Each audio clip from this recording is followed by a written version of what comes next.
Okay guys, so yesterday we went ahead and installed all our tile backsplash in the kitchen. There's also a backsplash over here, which I'll show you really quick. That was installed yesterday. And I'm sure a lot of your guys' next question is, what's my next step to grouting? So I'm going to do a short instructional video on grout, the different types of grouts that you can use, prepping our joints for grout where we might have some excess thin set stuck in the joints between the tile, and then the type of grout that I like to use. So first off, there are a few different types of grouts you can go with. If you're working with glass tile, you want to make sure that you have an unsanded grout because sanded grout can scratch the finish of the tile. So also the unsanded could do smaller joints. So if you're below 1/8 of an inch, it's good to use an unsanded grout also because they will have minimum thresholds with sanded grouts and you can only go so small for recommendation on the box. So there's different types of grouts. You have cement-based grouts, you've got epoxy-based grouts. The epoxies, the pros and cons to epoxy is, while it comes pre-mixed for one, but it is a little more difficult to work with, being that right when you put it on the wall, you really need to wipe and go as you're installing it because the epoxy will dry up very quickly on you. And if you work your entire backsplash and then come back to the start point, you're going to have a very hard time getting it off. The pros to epoxy are that it's very stain resistant, and if you're not comfortable mixing your grouts, it does come in pre-mixed tubs like little gallon buckets. I'm going to be using Prism grout for this install. This is one of my favorite grouts that I use right here. We're going with a bright white. It is an unsanded grout, and I like Prism a lot. Mixes really well, goes in really well, dries hard. It's pretty stain resistant. I still like to seal my tile afterwards. A lot of these say that they're pre-sealed, no need for seal and that, but it's always just a good rule of thumb, I think, to go ahead and seal it anyway. If you've got it, it doesn't take a lot. And another thing I like about Prism is I'll be able to work this entire backsplash after mixing one bag and then come back and wipe, because you do have like a 15-minute grace period with this, 15-20 minutes max. I wouldn't really push it past that, but I'll be able to go ahead and throw grout in the entire backsplash and then come back and wipe it all in one shot. It's quick and easy. Now, yesterday I did pretty good keeping my grout joints clean, but with that being said, there's still a couple areas where I could see some thin set that needs to be cleaned up. If you do this, I always recommend to people, go ahead and at least clean your grout joints the very next day, because this stuff just sets harder and harder, the thin set that is, the longer that it sits, and it'll make it harder to clean. But if you catch it while it's still fresh, you could very easily just get a razor blade. And I'll get a close-up for you guys. So let's find a joint. You can see there's a couple little joints. Right here, there's a little bit of thin set. Right here, there's a little bit. So I'll go through with a razor blade carefully, and I'll just kind of score it a little bit. It comes out real easily. You can see it cuts out real easily. I'm not pushing hard. I'm just very lightly scoring it and getting the excess out. And the only reason it's coming out so easy is because it's only had less than 24 hours really to set. So cleaning right away is crucial in my opinion, makes life a lot easier. I'll obviously have to get a sponge and wipe it down also. And another thing you need to note is for your countertop, along this edge right here, where you see all my horseshoe spacers, you're not gonna want to grout that. I'm sure you guys have been in a kitchen and noticed that the grout, for whatever reason, along the countertops is always cracked. And I'll tell you the reason is because these kitchens settle over time and grout is not flexible and you'll end up with a grout crack. So I recommend siliconing all the bottoms of your tile here. I'm using a bright white, so I've got a bright white silicone. So I would recommend getting a color matching silicone for your application. Most of these companies like Prism, Mapai, and your big grout companies will have a color matching grout that you can get.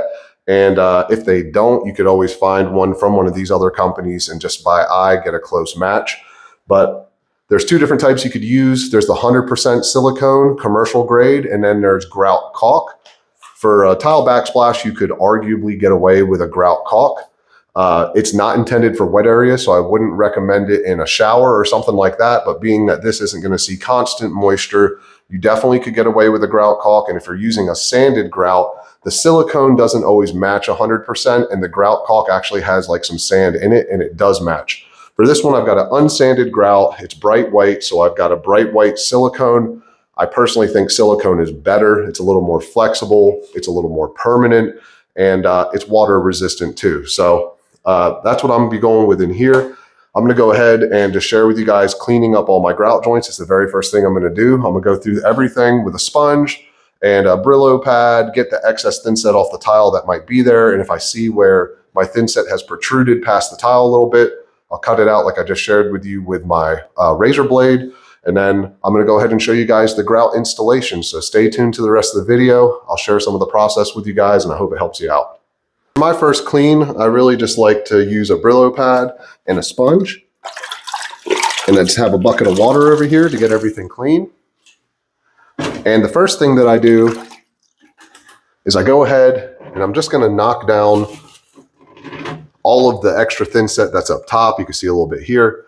I like to do this before I cut with the razor because there's some things that it'll just make it easier to see after you've cleaned everything up just a little bit, what really needs to get taken down from there. So just a quick little scrub, get everything I can get off. Now that I've loosened everything up, I'm just gonna get my sponge, give it a quick little wipe. And just see where my problem areas are. I'm just gonna go through and just very carefully, you don't wanna chip a tile, so don't move fast, don't go too far with your razor. We're just gonna score it a little bit where we see some potential areas where it could stick out past the grout when we go to grout. And then what I like to do is I get that same toothbrush that I was cleaning my thinset with originally when it was wet. And now I'm just gonna knock it out of the joints where I just cleaned it. And the pro to using this toothbrush is I always have a fresh toothbrush at the house, because once one of these wears out, which they'll wear out pretty quickly, I just go ahead and I get my other toothbrush that I used and I use that. And you can see on the counter, a good bit of extra thinset came out of that, and I still got a good bit more cleaning to do. So go ahead and clean all that, and then we'll go ahead and mix up some grout. Okay, so if you're using a grout that you have to mix yourself and you're, curious about how much water to add, there are always a set of directions on all of these bags that will tell you exactly how much water you need to add in the process of mixing. I've used the Prism a lot, so I already know it's 2 quarts to the entire box, but if you're only using one bag, you're only gonna need 1 quart, so cut that in half. So the mixing chart is a flawless way to always make sure that you get the right consistency with your grout. And I would only mix as much as I planned on using. So for me, I'm gonna mix a whole bag. It'll do the whole thing, and I'm confident that I'll be able to grout all this in time before it sets up and I do my final wipe down. When you mix it, I like to mix it by hand. I make sure that my bucket's clean. I make sure that the water I'm mixing is clean, because especially with lighter colors, you could end up tainting the color that you're trying to install, and you don't want to do that. You want it to be clean. You want it to be the color it's supposed to be. So after you mix it, you let it sit for 5 minutes. They call it slaking, but that's just a fancy word for making sure that all of the moisture is sucked into all the dry powder that you're putting into the bucket. So you'll mix it, let it sit for 5 minutes, do one more mix, and then you're ready to grout. So I'm gonna just display myself mixing this in this bucket right here, show you guys how I do it. So this is the bag that's in the Prism. It's actually a lot of grout. I don't think I'm gonna need all that. So I'm gonna mix a little bit less than a full bag in this situation. And that'll leave me a little bit extra if I have any pitting in my grout at the end where maybe it didn't get pushed into the joint all the way. So I'm just gonna eye out, probably 2/3 of this bag. Wouldn't hurt to hook the vacuum up. You don't wanna be breathing that stuff in. So think about that when you're mixing. Just gonna add a little bit of water. Grout's touchy. It doesn't take a lot, so I just add a little bit, and I'm gonna go ahead and I just use a margining trowel. Very easy to mix. You don't need to break out a bunch of tools. You can easily just work that water around this powder and mix it till you get the consistency you want. So I'm gonna thoroughly mix that water that I just added. And I can see it got me pretty close already to the consistency that I want. You guys see, I didn't mix it long and it's already almost there. So I'll go through and just for like 2 or 3 minutes, I'm gonna work this grout around until I'm sure that I've got all those little dry powder clumps that are in there worked out and I got a nice smooth finish. I'm kind of looking for like a creamy peanut butter when I'm mixing this. I want it thick enough where it's kind of sticking a little bit. I don't want it so loose that I can't even hold it on my trowel. That's a pretty good consistency already. Just eyeing the water out. So now that I've got this thing mixed up pretty good, I'm gonna go ahead and let it sit for 5 more minutes. And then I'll go ahead and give it one more final little hand mix with the margining trowel. And we're gonna put the grout on the wall. A couple of final tips. You wanna grout all the tile, but you do not wanna grout it to your countertop or your wall or any changes of plane. So just meaning that it goes the opposite direction. Walls settle, countertops settle. So that's where you wanna put your silicone on the countertop, but I don't recommend siliconing your inside corner where it meets the drywall because you can't paint silicone. So I will caulk it to the side. I will caulk it at the end to the top.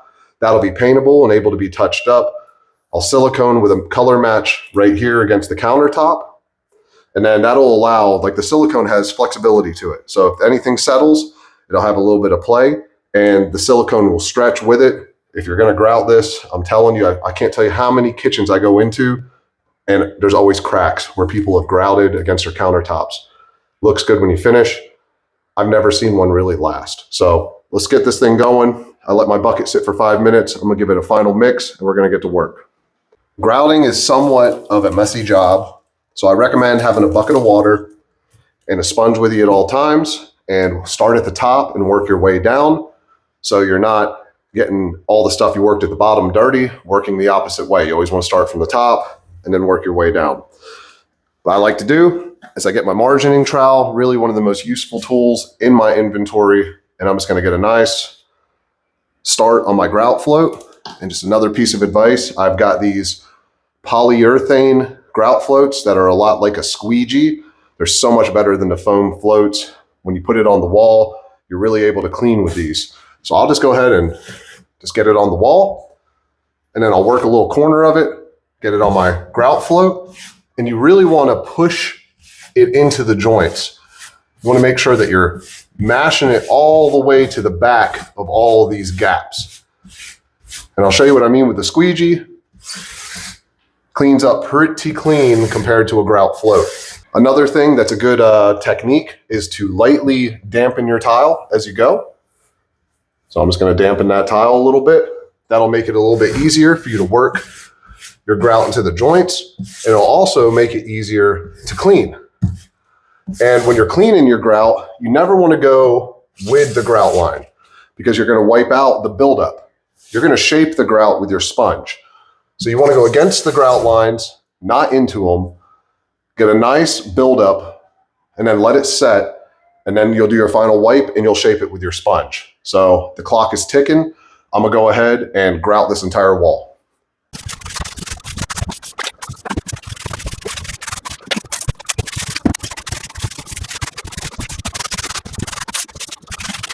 Okay, so the entire wall is grouted, and just like when we started doing the grout, we're gonna start from the top and work our way down. Make sure your sponge isn't too tore up because this is ultimately what shapes it. Now in here, it'd be hard to wipe the grout too low because there's so many different ways that the tile's going, but just like the way that you're supposed to do it is you never want to dig into the joint. It's really just a graze over top of it. And you're just going to lightly, I like to do like little circular motions. I'm just lightly shaping that grout that I just put in, but I'm not trying to remove it. I'm just shaping it into the tile. So what I like to do is just like I just did right there. I did some circles. Now I'm going to clean my sponge. And especially for a final wipe down, the best thing to do is you can work your sponge into 4 different corners. So I like to put my thumb on it. I can clean with one end, and then I can go ahead and give another with the other end. So you can work the different sides of your sponge to get it to that cleanest point that you can get it. You're gonna need 2 wipe downs regardless, and on the second wipe down, I get a microfiber cloth and I'll do a final wipe down. So I'm just gonna go ahead, I'm gonna wipe this entire backsplash down and shape all my grout lines. And then because I had to get into the corners, I'm gonna go through with just one of my little horseshoe shims and I'm gonna knock out the grout that's in my changes of plane so that I can put the silicone and the caulking that I was talking about. Now, when you're doing your wipe down, you might run into a spot where you've got some pitting, and that's just where the grout didn't set into the joint good. And when I went to wipe it off, I noticed I had a little hole. So it's good just to keep a little bit of extra grout. And all I do is I put a little bit on my finger like that, put a little schmutz in there, and then wipe it off. So just as you're going, go ahead and hit those little problem spots. You'll likely have a couple of them when you're doing your grout. So all my grout is in at this point. That's that first wipe down.